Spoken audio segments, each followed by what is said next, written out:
the powerful skill of getting outside your own head and thinking about your thinking through all the 6 different ways that are mentioned below.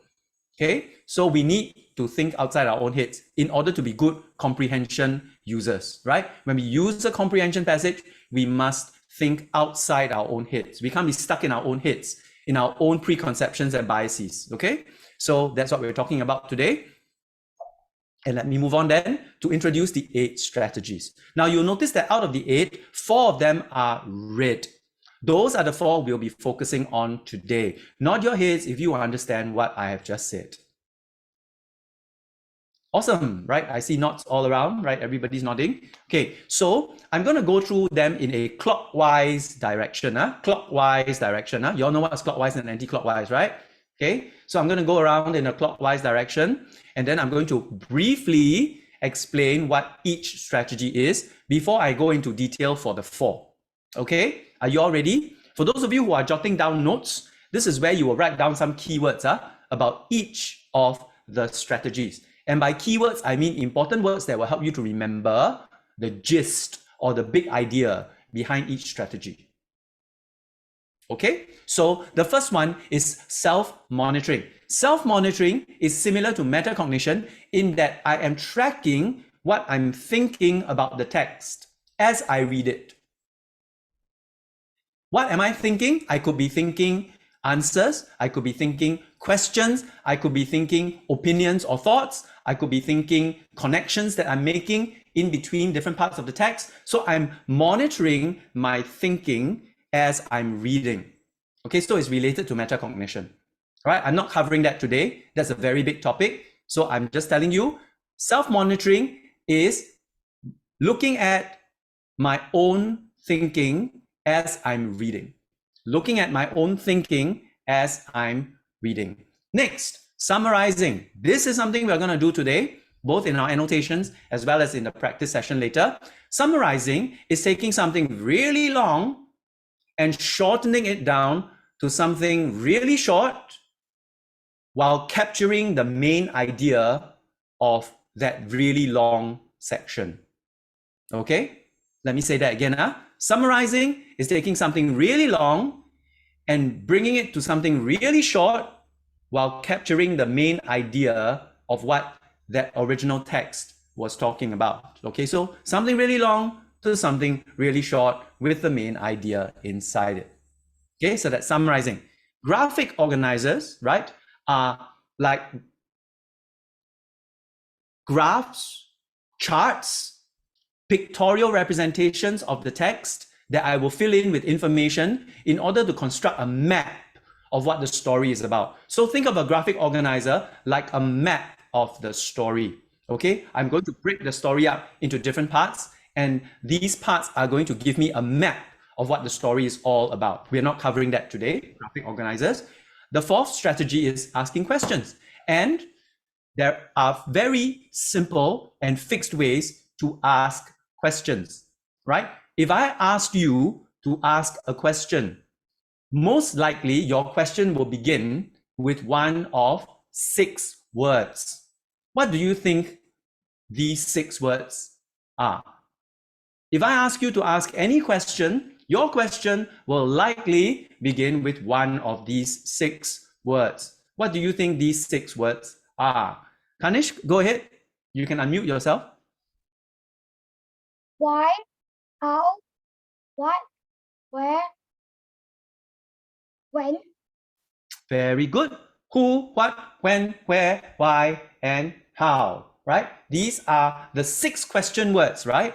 That begin most questions in the English language, not all, but most, right? So if I use who, what, when, where, why, and how, I can very easily formulate questions, and it guides me in the way that I'm going to formulate questions about the text. If I can answer who, what, when, where, why, and how, I can give you a lot of information about what the story is going to be about already. Okay, so later we'll practice that. Okay, so that's asking questions, and that's linked to generating questions. Because when you ask yourself questions about the text, you will begin to be able to write some of these questions down, and then surprise, these questions that you write will also tend to be the questions that appear in your comprehension questions, right? They will tend to be the same questions that the examiners will be asking you about the passage. Okay, so it's kind of like you are predicting the future. You are like predicting what the examiner will ask you even before you get to the question section. Okay, so this strategy is very powerful because it allows you to predict what the questions will be and read the text in a focused manner. So generating and asking questions is the next two strategies. Identifying text structures. Okay, this is also very powerful, right? And we alluded to this when we were doing comprehension closed passage. Okay, what are the two main types of writing that we have learned in primary school? If I can categorize writing into two main groups, or even books that you read, right? What are the two main groups that books you read belong to? Right? Anybody can tell me? Books can be filed into two main categories. What are these two main categories? Nicholas, go ahead. Fictional and non-fictional. Very good. Fiction and non-fiction, right? Fiction books refer to make-believe, imaginary, right, and constructed stories. Non-fiction refer to factual, informational, argumentative, and opinion-based articles and news, magazines, information, stories, texts. Okay, so fiction and non-fiction are the two types of text structures.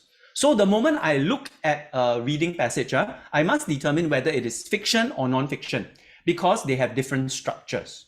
I'm sure you're aware of that, right? You've learned in Stella that fiction has a certain format and non-fiction has a certain format. And if I know the format, I can guess the contents. I say again, if I know the format, I can guess the contents.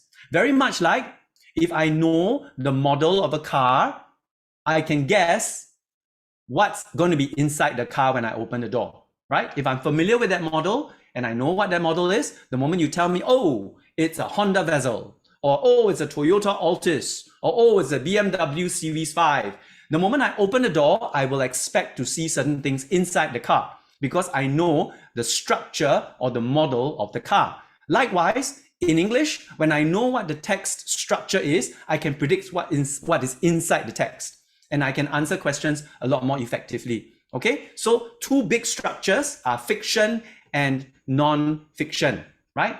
Narratives and information texts, right? So these are the two main types of text that will appear in comprehension, and it's good to know how to use these structures to identify their contents. Okay. Strategy 7, prior knowledge. I'm not going to cover this. It just means previous knowledge, right? Connecting what I've already known or read about or seen elsewhere to what I'm currently reading, right?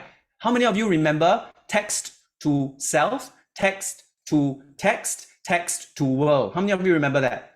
You learned this in primary 4, didn't you? Under reading with meaning. Yeah, right. I see many hands up. Awesome. Please thank your teachers for teaching you that. That's a very important concept, right? So when you relate what you are reading to what you already know, text to text, text to self, what you have read somewhere else, text to text, and what you know in the world, like current affairs, that's text to world. Then you are activating your previous knowledge, your prior knowledge. Okay, so that's a very powerful principle, but we're not covering that today. And finally, what you learn in primary 1, visualizing, right? Do you remember learning visualizing in primary 1?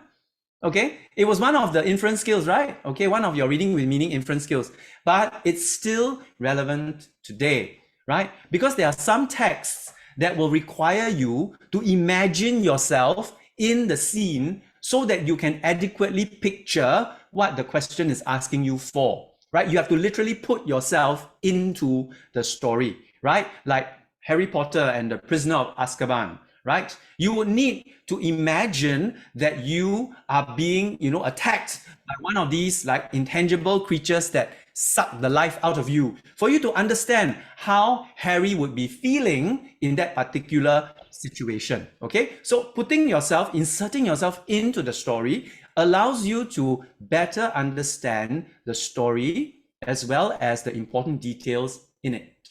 Okay, all good so far? So I've given you a summary of these 8 strategies. Then we are going to go into detail for each and every one of them. And then we are going to go into a time for application based on the text that we are doing today, which is Gets, right? The dog who was abused and then later found a loving owner. All right, so that's the one we're looking at. If you don't already have it, if you just joined us, please go grab that passage and your writing materials so that you have it in front of you for application phase. Okay, so the time now is coming on 2:50, right? So I'm going to try to finish this next part in 15 minutes. Okay, before I go into this next part, which is me going into detail for the 4 selected strategies, do you have any questions? Would you like to stretch yourself a little bit so that you're more relaxed and limber? Can I request that Kanish, Javier, Dior, Sunla, Joshua, and Claire, please turn on your cameras because it's easier for me to engage you when I can see you. Okay, it is very difficult for me to engage you when I can't see you. So please turn on your cameras at all times. I remind all of you, this is a learning experience. I would like to make eye contact with you, or rather eye contact with my camera, so that you can have eye contact with me, right? So unless your cameras are not working, please have them on at all times. Thank you so much. I really appreciate it. Okay, yes, very good. Thank you. Dior and Joshua as well, please. Thank you. So that I know that you are there. Okay, very good. Now, I say this for those of you as a public service announcement. If you have tuition, additional classes, you have to go for something, please just go ahead. Okay, at some point, if you need to go, please just log off. I will not hold it against you. You can send me a message later to explain to me why you cannot continue with the lesson. It's fine. Okay, there's no need to be worried about it. Okay, this entire session will be recorded and I will make this recording available by this evening. All right, so let's get into the 4 strategies. Okay, so the first one I want to talk about, which is very powerful, is summarizing. So I'm going to skip right here. Okay, so I want to talk about summarizing. Okay, now summarizing helps you to identify the key details and the main ideas. How many of you have learned main ideas and supporting details before? You learned this in primary 4, Stella? No?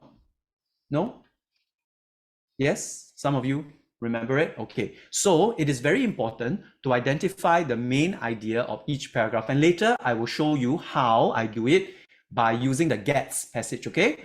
So summary helps me to very quickly condense a very big passage into a small line that allows me to have a clear understanding of what the entire paragraph is about, right? If I can summarize, then I fully understand. Okay. If I don't understand, I cannot summarize. Okay. Because if I don't know what's important, I can't shrink it down to the smallest possible package, right? Do you all understand? Everybody clear about this? Okay. So when we summarize, we try to look out for keywords and big ideas in that paragraph or passage, and then we bring it down into a short sentence that can kind of represent the entire passage. Okay. So what that is called a gist. Okay. And I'm going to introduce this word to you, gist, not ghost, gist, G-I-S-T. The gist of a story or the gist of something is the main or the meaty part of what makes that interesting. So imagine, right, if you took an entire chicken, you know chicken, right? Right? Gigantic chicken, and then you put it into a pot and you boil it, right? And you boil it and you boil it and you boil it and you boil it for like hours and hours and hours and hours and hours. What do you end up with? Anyone? This is just a general knowledge question, right? If I put boiled chicken or cooked chicken. Not quite, right? If I put the chicken in a pot of water and I boil it, I boil it, and I boil it, and I boil it, and I boil it, right? For the longest hours, right? Amelia, what do I get? Like boiled steamed chicken. Yes, no doubt I get steamed chicken, but what's the thing that I'm trying to do when I'm boiling the chicken for hours and hours and hours and hours and hours? What do I get out of it, right? Claire? Chicken soup. Chicken soup, very good, right? Yeah. So that's the reason why I boil it in the water again for long hours, right? I'm trying to extract all the goodness from the chicken into the water so that it becomes chicken soup, right? Have you all drunk chicken soup before?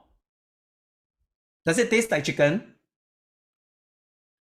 Yeah, right. Yeah, it's like the super condensed version of the chicken, right? It's like the chicken essence being extracted into the water, right? So it's the same. When I read a passage, right, with my eyes and with my brain, I'm like boiling the passage in my head, and I'm trying to extract the gist or the essence of the chicken, or in this case, of the passage. Okay, so I'm trying to extract the gist by looking out for keywords, right?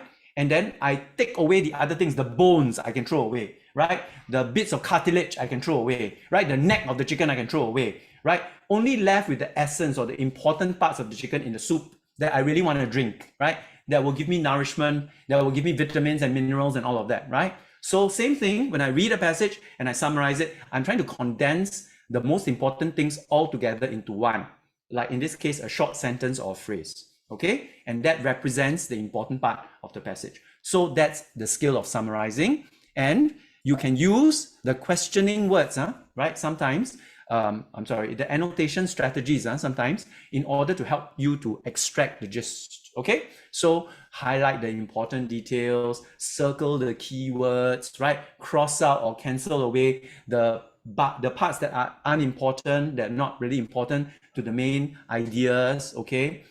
That's how you summarize, okay? And when you go to secondary school next time, actually not very long away, just a year and a half away in secondary school, you will need to do summary writing as a main part of your English. Okay, it is one big component, right? But for now, we are learning how to summarize first, right? So I'm putting you slightly ahead. You understand it a little bit better, okay? So that's summarizing. And this is what you do in order to get the gist. So every time you read a paragraph or a passage, right, you ask yourself, who is in this passage? What is this person doing? Why is this person doing it? Where is this happening? And when is this happening? And of course, how this particular character is achieving this particular effect or doing this particular thing. So who, what, when, where, why, how isn't just for generating questions, it's also for extracting the essence or the gist of the story. Okay, so that's how I would recommend that you use the strategy of summarizing. Okay, ask yourself the question, who, what, when, where, why, how, and so on and so forth. I don't think we have time to do this example, right? But you can look at this, all right? The top part of it, right, is the actual passage, that gigantic paragraph in black and green. The bottom part of it is the summarized version, the one in red. Okay, and in between those little phrases are the keywords that the author has extracted from that paragraph. Okay, just take a moment to have a look at it. Okay, so what does it mean to summarize? This is what it means to summarize. Okay, so there are times when the night sky glows with bands of color and all of that, right? Summarized into the aurora borealis or northern lights are bands of color in the night sky that ancient people thought were dragons on fire. Even modern scientists today are unsure of what they actually are. Okay, so that's the summarized version of the entire length of paragraph that you've just seen. Do you understand? All good with summary? Can you give me like a nod or a thumbs up or whatever if you are okay, if you understand? Okay, thank you. If you have any questions, please stop me and ask me, okay? So why is it important to summarize? Because it helps me to extract the most important bits of that paragraph or passage. And this will help me with answering my comprehension questions later on. Okay, so when I read and I summarize, I'm extracting the gist or the essence of a paragraph or passage that I'm reading. Okay, all good? All right, then let's go into the next one. I'm not going to talk about graphic organizers. I'm going to talk about asking questions. Okay, so when do you ask questions? You ask questions before, during, and after the reading. What do I mean by before the reading? That means when I look at the title or the topic of the sentence or the topic of the passage, I already start to ask questions. Later, I will demonstrate to you, okay, how I actually ask questions about the text. Okay, but basically, Asking questions helps you to do all these things that I've just listed. Okay, take a look at them. Right? If you're taking notes, I would say the most important thing is purpose, active thinking, review, and essential facts. These are the important words, right? So I say again, asking questions gives you the purpose. So you are very purposeful in your reading. You are looking out for certain things, right? You're not just reading randomly. You are looking out for answers to your questions. So asking questions gives you purpose.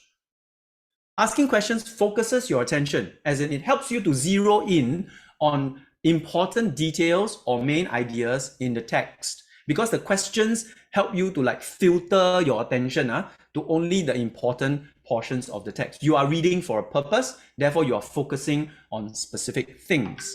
When you do that, you are being active in your reading. You're not just reading for no particular reason, and that helps you to think about what you are reading actively, and then review or revise what you've just read so you understand it a little bit better.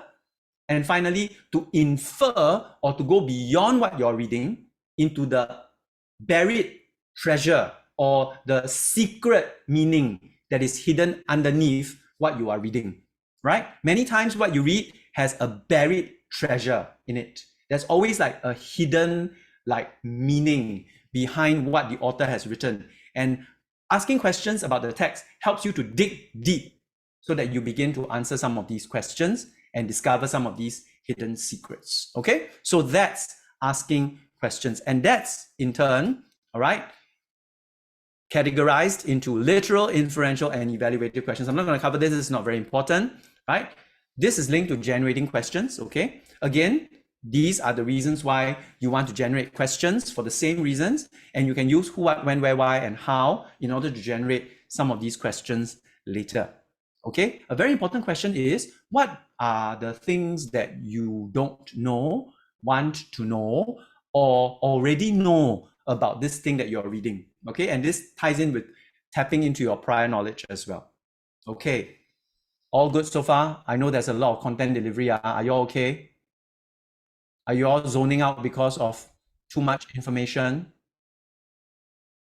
Okay, give me a thumbs up if you're still okay to go. I have 5 more minutes and then I will end this portion. Okay, awesome. Thank you, everybody. Okay, we're going to practice mode soon. Thank you. All right, let's go. Okay, last one, identifying story and text structures. Okay, so I just want to show you the 2 different types of structures. One is the information or non-fiction structure, and the other is the narrative or fiction structure. Okay, so non-fiction, fiction, non-fiction, fiction, non-fiction, fiction, non-fiction. Can you see the non-fiction one is a bit more difficult? Yes? Right, so in PSLE, right, most likely for comprehension open-ended, you will get a narrative of some sort. But there have been years when a non-fiction text has been used as a comprehension text. So you can't rule that out either. Okay, so I will go into more detail for information, but today I'm going to focus on narrative, right? Information another day, too many things to talk about. Cause and effect, right? Cause and consequence, all of that. A lot of things to go in, okay? But I'm just going to focus on narratives today. And the narrative structures, y'all, I'm sure, are very aware of the story mountain, right? Okay, story mountain, right? We talk about it, right? The climax, right? The rising action, falling action, the introduction and the conclusion, okay? So when you know the structure of a story, you can predict and look out for certain elements of the important information in those structures, okay? So just a reminder of what a narrative structure is like, okay? All good so far, everybody?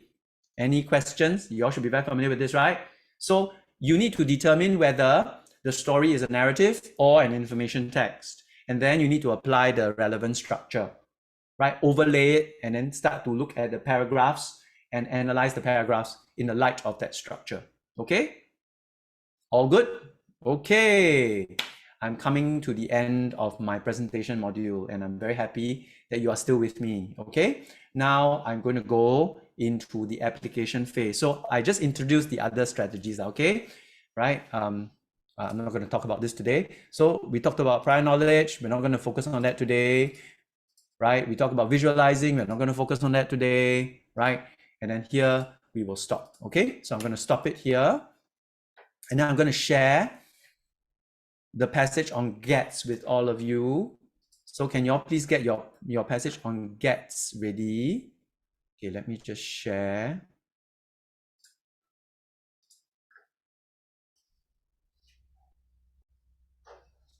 Okay, stop share.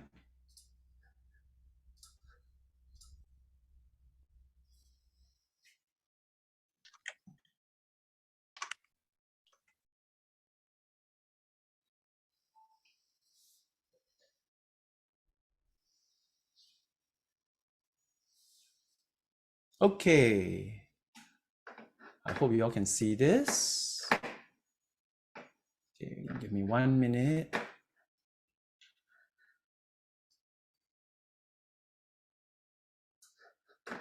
Sorry about that.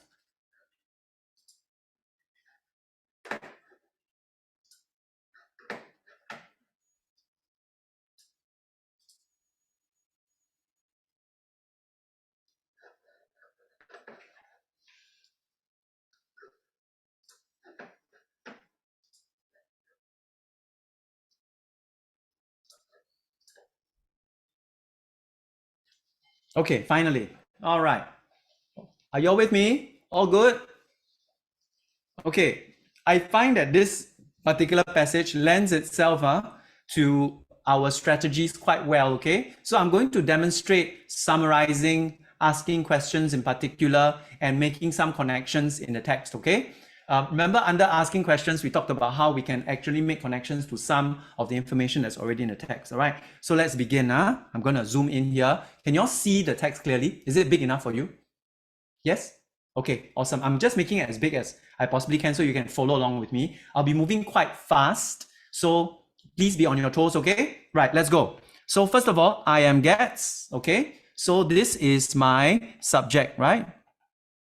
In other words, I am looking at the main character of the story. His name is Gets, or her name is Gets, or its name is Gets. We don't know yet. Okay. And then the next word I'll focus on is devastating. Skylar, is devastating a good word or a bad word?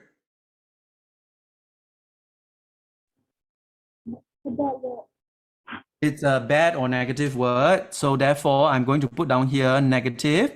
In other words, I am going to be looking at an experience that is for my main character very negative, right? So it's devastating, and it's 2 years. Now, is 2 years a long or short period of time? May I ask, what do you think? Clarice, is it long or short?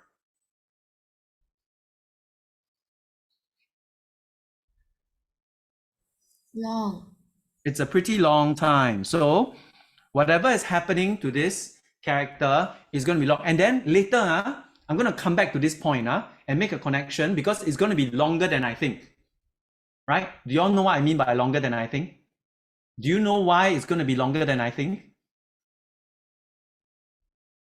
Okay, never mind. We'll come to that later and I'll point out to you and then I'll ask to see whether you can infer what that means. Okay, so I'm going to use inferencing skills as well. So I live with my previous owners. Now, this is a huge clue, right? So if I'm talking about a character who for 2 years was owned by someone else, then I probably am going to narrow down my character to a non-human, okay? So I'm going to put down here non-human, okay? And then down here, I'm going to put the question under 2 devastating years. Why? Okay? So as I'm reading, this is happening in my head, okay? I'm thinking, why are they devastating years? Who is this Gets? Looks like non-human, right? And then sticks and umbrellas used against me, all right? So sticks and umbrellas used against me, okay? Whenever my owners were in a bad mood, right? And then abusive environment. All these are connected, right? So I'm going to link them together, right? Sticks and umbrellas used against me is linked to the abusive environment that I find myself in. So therefore, this answers the question of why it is devastating, right? So I'm going to draw an arrow from abusive environment back to 2 devastating years, right? So I hope you are drawing this along with me, right? I hope this is clear. Huh? You all can see. Huh? So this is my first paragraph. And then it ends with animal rescue group. So non-human, right, now becomes animal, right? I'm going to put a little question mark here. An animal, what kind of an animal? Again, later when I read about the animal shelter housing all kinds of dogs, I'm going to infer that the character is a dog. Okay? Now, as I'm reading this, I think back on the 2 devastating years. Now, why is 2 devastating years longer than I originally thought it was? Anyone? What connection can I make to what I already know about dogs? Nicholas? A lot of things happen. Not quite. I'm looking at the connection of what I know about dogs. Joshua?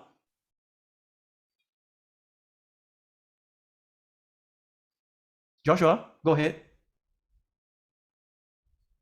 You need to unmute yourself. Joshua, I think you have some technical issues, is it? Okay, never mind. Kanish, go ahead. For dogs, 2 years are longer than humans.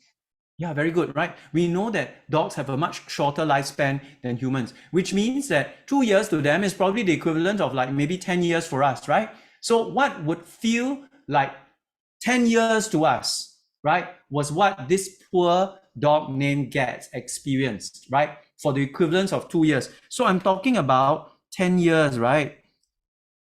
And I'm going to put a little exclamation mark here. And again, this is all happening in my head, right? I'm thinking about what I'm reading and I'm thinking about what I'm thinking. So I'm reading that, I'm going, hey, wait a minute. A dog doesn't experience the same amount of time as humans do, right? And therefore, 2 years to a dog is maybe 10 years to a human, right? Or maybe slightly less, slightly more, but it's about that. So notice how I'm already unearthing a lot of additional information that I wouldn't have seen if I didn't think about what I'm thinking and if I didn't make connections, annotate, right, and ask questions about what I'm reading. So can I summarize this entire paragraph into one sentence? Or even one phrase? Would anybody like to try?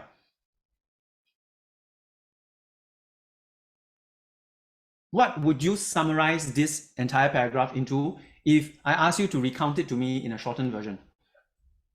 Okay, I like some attempt. Remember, it's okay, right? No wrong answer. It's all right. This is a safe environment. Okay, Solomon, go. Thank you. It is like a backstory of the dog's life, and then after that, it's like what happened afterwards. Okay, it's a sad story of a dog's life. Okay, so yeah, okay, very good. Yeah, I would say maybe a sad story of abuse of a dog. Okay, it's a sad story of abuse of a dog. So the first paragraph tells me the background of Gats, right?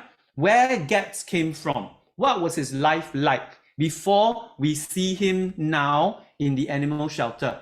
Okay, so many stories introduce their characters and their setting in the first paragraph. So again, if I'm aware of the structure of a story, I know that in the introduction, I'm looking out for this. And this provides me with important background information so that I understand the character slightly more and the story slightly more. And later I will see why this character starts out the story with such a sad beginning, because it will not end with a sad ending, right? It's a contrast between a happy and a sad beginning. So a sad beginning, a happy ending, all right? So let's go to the next paragraph. At the animal shelter, which housed all kinds of dogs, the people took care of me, okay? Having always seen humans as foes. Now, this is very important. Always seen humans as foes is a key idea here. Why does... Okay, first of all, what is seeing humans as foes? I kept my guard up.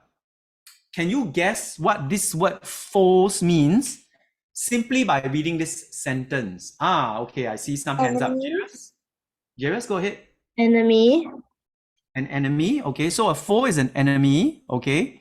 I don't know if I covered this in class, right? But basically a foe is an enemy, right? So you keep your guard up, meaning you don't relax around them because you are afraid that they will attack you. You are afraid that they will harm you. So you keep your guard up, right? You keep your guard up.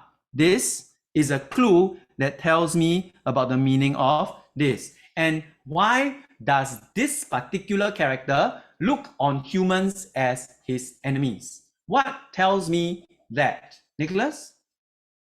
From his early experiences, Of what? him getting abused. Abuse. Very good. So again, I can make a connection from the abusive environment to the fact that my character sees all humans as his enemies, okay, or her enemies, right? I'm not sure about the gender. I think it probably might be, I don't know. Okay, so we'll see. So always seeing humans as foes. Therefore, because of an abusive environment, this dog is not friendly to humans, does not like humans, okay? And then once I settled my life into my life there, I realized that I might have a chance to be adopted.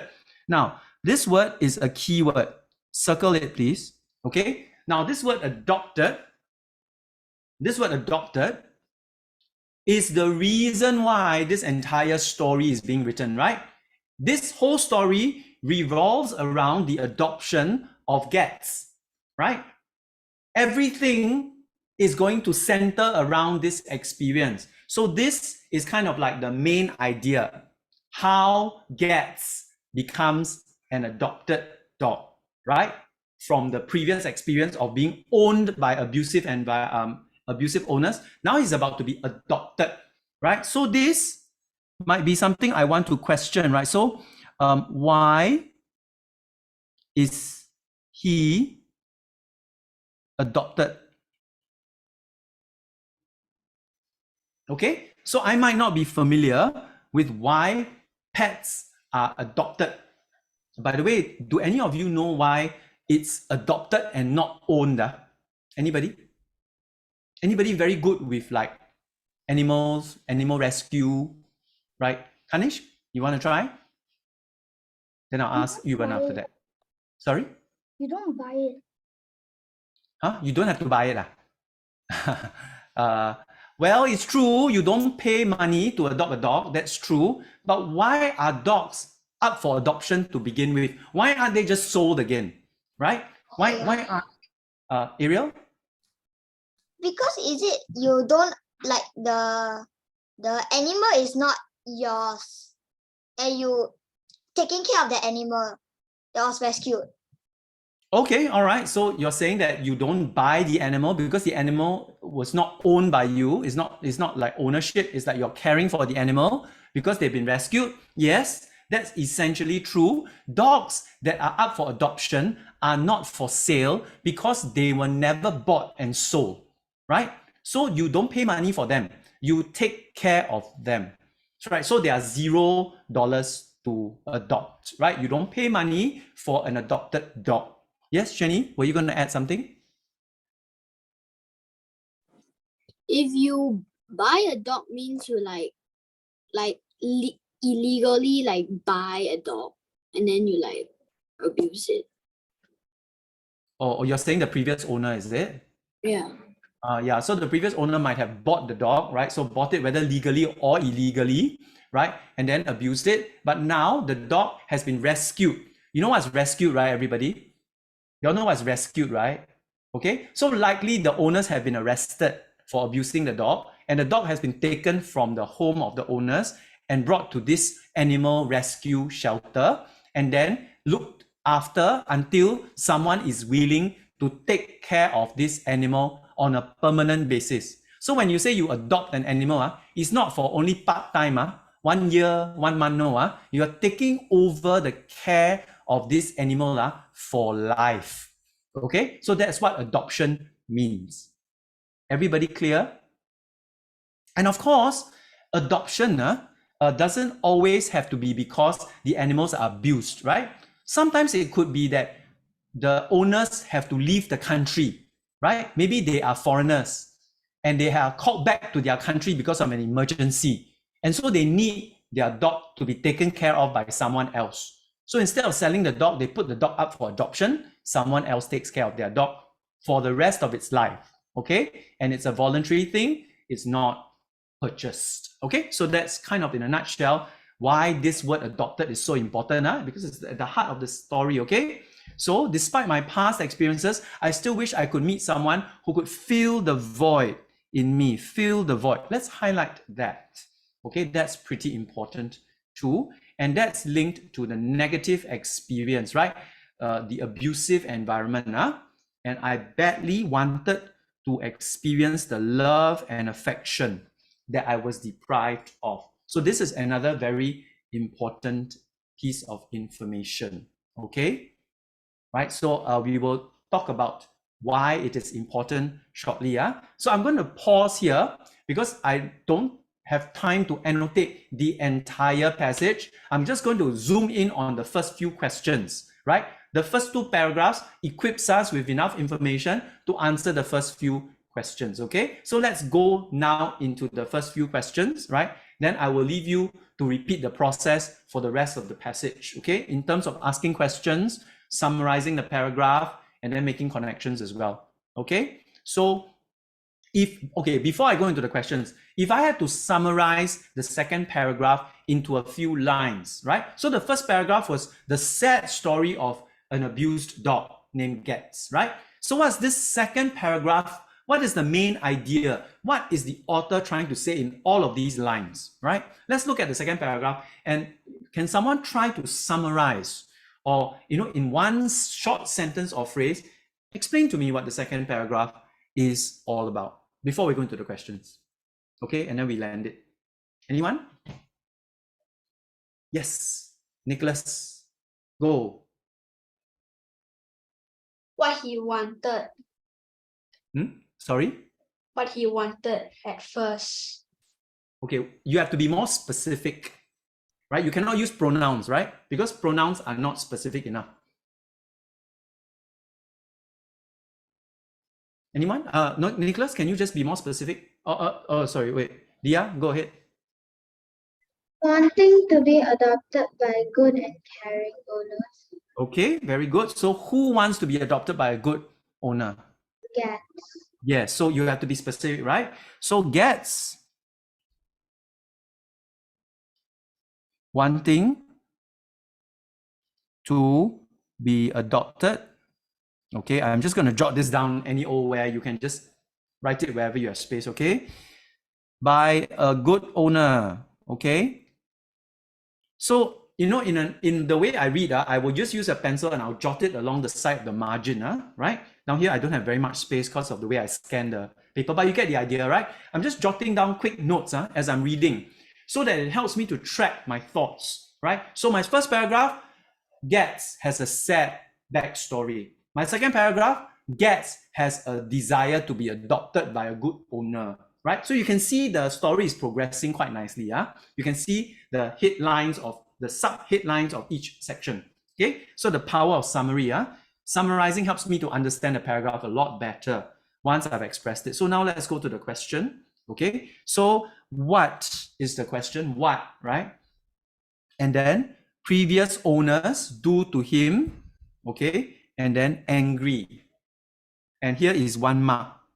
So 1 mark means how many points? 1 point, right? Okay. And then when I look at previous owners, I'm going to identify the keyword previous owners. And then I'm going to identify the keyword angry, right? So again, I don't see the word previous owner and angry in the passage itself, but I will see a synonym, right? I'll see something similar to that. So I'm going to zoom back up. Okay, so I'm taking it that you all have already annotated. I'm going to zoom back up, and now I'm going to look at previous owners here. Okay, and then I'm going to look at bad mood right here, because right, I'm talking about angry, right? So bad mood, right? So everything in between these two keywords is my answer. Okay, so what did they do when they were in a bad mood, right? I'm going to rephrase. So what did they do, right? What is a good verb to link they to, what was that? Umbrellas and sticks and umbrellas. Okay, so what did they do with the sticks and umbrellas? It's very easy to infer that from the context of the passage, right? Okay, Kanish, go ahead. They what? They what? Hit him. Right? They hit him. Yep. Very clearly, they hit him with. So I see the word him, so I'm assuming they think that he is a male, right? So they hit him with sticks and umbrellas.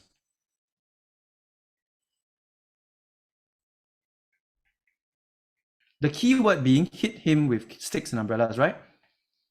And this is my inference from the keywords that I've identified in the question. Okay? Right?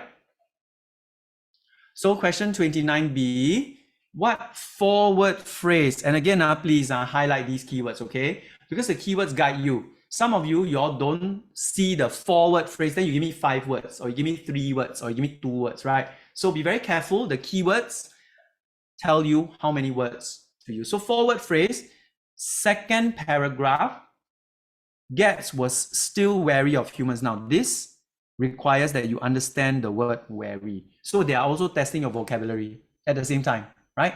So wary means to be careful of, okay? To be careful of, to not trust somebody easily, to always be on guard against somebody. Please don't play with the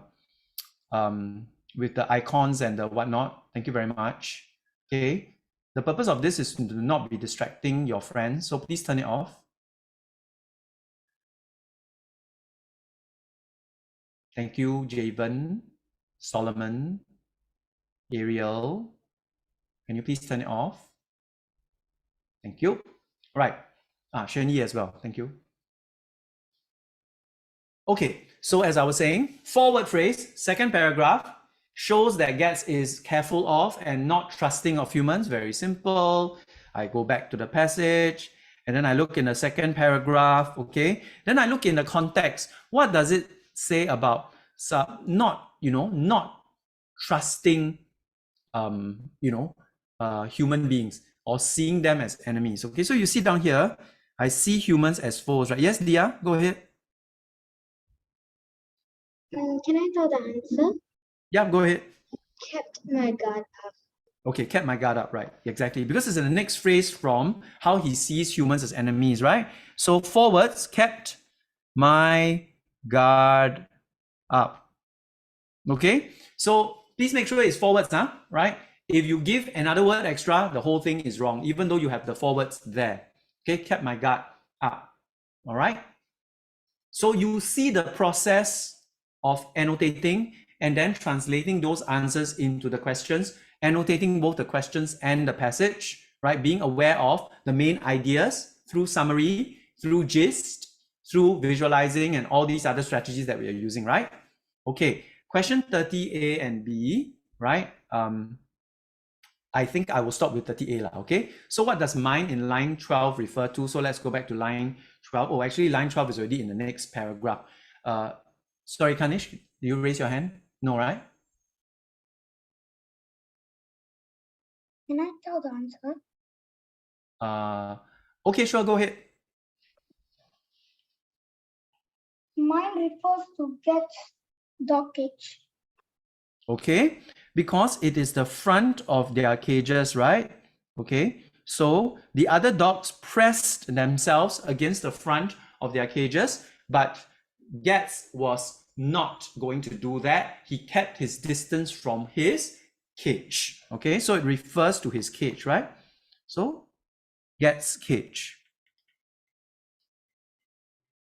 Now it is very important that you put Getz and you not put his cage. Does anybody know why the answer his cage is incorrect? Dia? Because it can also refer to another dog. Yes, his is not sufficiently specific. Remember I said this point earlier, right? When when Nicholas was summarizing his paragraph, right? I said you have to be specific, right? So who wants to be adopted by a new owner? Getz wants to be adopted by a new owner. In this case, be specific. Whose cage is the word mine referring to? It refers to Getz cage. So your answers must be specific and precise, or you will make the mistake of not being accurate enough and losing that mark. Okay? So when you answer questions, it is important to be guided by the keyword and to be specific. So I would just summarize at this point. Number one, keywords are very important in the question. Number two, be specific in your answers. Make sure you don't leave pronouns in your answers that will be vague or ambiguous, meaning the pronoun could point to somebody or something else. Be very specific in the way you answer, and you'll be guaranteed with the marks that you will achieve. Okay, but these two things just be very aware of. Be guided by the keywords. Look at the number of marks. If it's 1 mark, it's 1 point. If it's 2 marks, it's 2 points. And be very specific. So always highlight the marks. Okay, if it's 2 marks, if it's 3 marks, if it's 4 marks, that guides the number of parts your answer should have. And here, I'm very cognizant of the time. I don't want to keep you beyond an hour. It's 3:28, right? So I'll leave the last 2 minutes for you to finish up what I've done so far, and then I'll let you finish up the rest of the comprehension to annotate to the best of your ability. I will look at it when we come back on Tuesday. Please make sure that your visual text and comprehension are both annotated and completed. If you need to review some of these comprehension strategies, I will post the video up by tonight. If you've already taken notes, then you don't need to view it again, right? Being in a Zoom is the same as having viewed the video, so you don't need to view it again. I will post everything, including my PowerPoint slides of all the other strategies on SLS. You can refer to it and read it. If let's say you want to find out what the other 4 strategies are, you can read it at your own leisure. I will cover it again on another session, okay, and give you all more examples and work through maybe more of the passage. Okay, thank you. You guys have been with me for altogether 3.5 hours today. Congratulations. I clap for you. Okay. Remember I said 7 periods, right? Actually, today we did do 7 periods together, you know. We had 5 periods just now, and now we have another 2 periods for a grand total of 7 English periods in 1 day, which I think must be some new record. So congratulations. Okay, you have broken some kind of a record out there. And thank you for being attentive and participative, and also being so open to being taught. And I love the fact that you're all very attentive, or I hope you are. Okay, anything, any questions, any comments, anything? Okay, if not, have a lovely weekend. You have a long weekend ahead of you. I'm not going to touch you on Saturday, Sunday, or Monday. Enjoy yourselves, okay? Then we'll have another Zoom session next week. Okay, I'll tell you when, and I'll give you all more information. Thank you. Good job, everybody. Remember to go and study up for your compositions, okay? WA2 will be on your compo. Go and do your review of all your compo strategies. Okay, thank you, everyone. I will see you when I see you. Okay, thank you. Bye. Bye. Bye. Good job. Bye. Bye. Bye. Bye. Bye. Bye. Bye. Bye. Bye. Bye. Mr. Pang, Yes, So, Amelia. Tuesday, right? You give me this paper. Okay, so let me just check. You do not have this comprehension paper, and you also do not have the class composition that we did today. So there are 2 things that you need to accomplish. Would you like me to send you a soft copy of the composition so at least you can write it over the weekend? Or you want to wait until you come back on Tuesday? I think I'll write it during the weekend. Yes, Both okay, I of think that's a them or great idea. just one of them? Correct. No, just one composition, okay? The class did it as a class activity today, right? We did it like as a mock test for your WA2. So if you want to do this, you need to promise me that you time yourself. You cannot take more than 1 hour to complete the composition. Then whatever happens after 1 hour, you've got to stop. Okay, then you just hand. But then the comprehension, Yep. That one, no hurry, because I think the WA practice is more important. Okay, so I will send you the question paper, right? With our composition today, we did a composition on the theme of a disappointment. Okay, a disappointment. So I'll send that to you. You just do the compo, don't do the situational writing. Okay, that's attached to it. That one is not part of the assessment. But if you want to do it as a practice, I'm fine with that. Okay, so you do that anytime over this weekend, and when you are ready, you just can you scan your answer and send it to me as a PDF get file? my answer. Yeah, take a photo of it and then send it to me. Oh, so then I'll give it to you on Tuesday. The physical copy you can pass to me on Tuesday, but at least I'll be able to mark your digital copy and send it back to you with some feedback, lah. So you can like review it over the Do weekend. you send it through mail? I will WhatsApp your number, okay? Whether it's I don't know whether it's your mom's number or your dad's number, but I'll send it to them and then you can retrieve it off of them. Anyway, this is Hari Raya, so please focus on celebrating with your family. That's the more important thing right now. This can be done anytime you are free. Okay, Amelia? Yeah. Okay, selamat Hari Raya. Enjoy Hey. your holiday. Yep. Bye-bye. Bye. Bye, Shani. Bye. Bye. Bye. Ariel, do you need anything or are you just hanging around as usual? Hanging around. Yeah. Okay. All Okay. right. Bye. All right. Bye. Bye. Bye. Bye. Bye. Bye. Bye.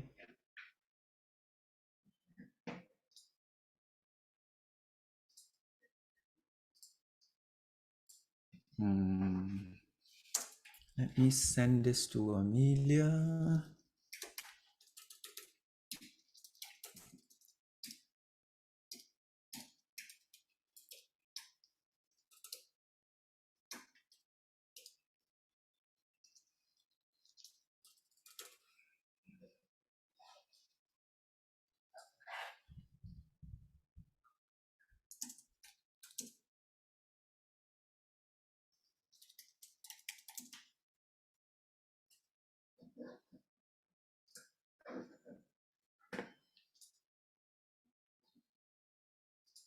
Hello, Ariel. Got nothing better to do, huh? Do extra compo for me. About what? Oh, you want me to send you a topic, huh? Okay. I'll send you through PowerPoint. Yeah, sure. That's fine. I'm good. Yeah.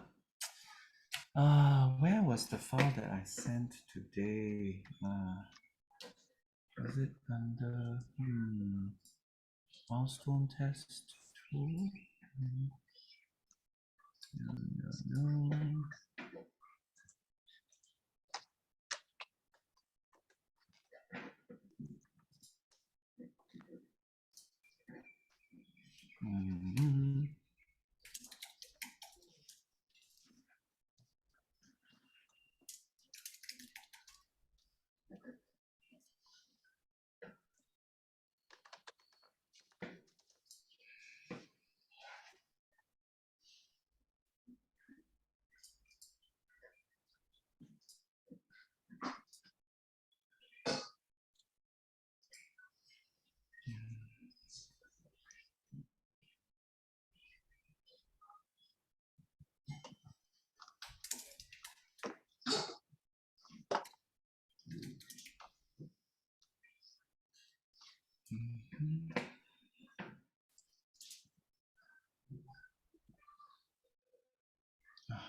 Okay, here we go. You serious now, Ariel? I'm gonna send you an extra one. Okay.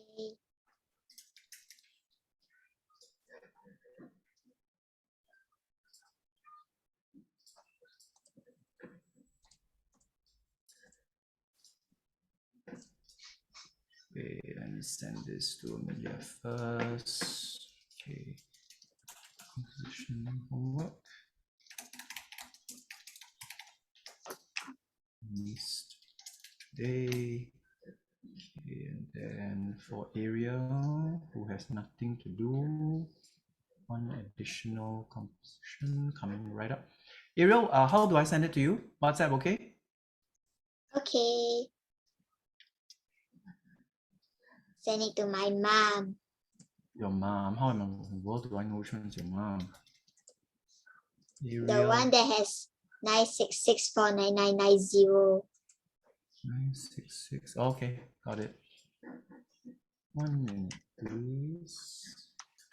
Additional composition practice for Ariel. Is your mom with you now? No. Okay, then you retrieve it from her when she gets home, huh? Okay. Okay, that's all. Thank you. I'll see you on Tuesday, okay? Okay. Bye bye. Bye bye.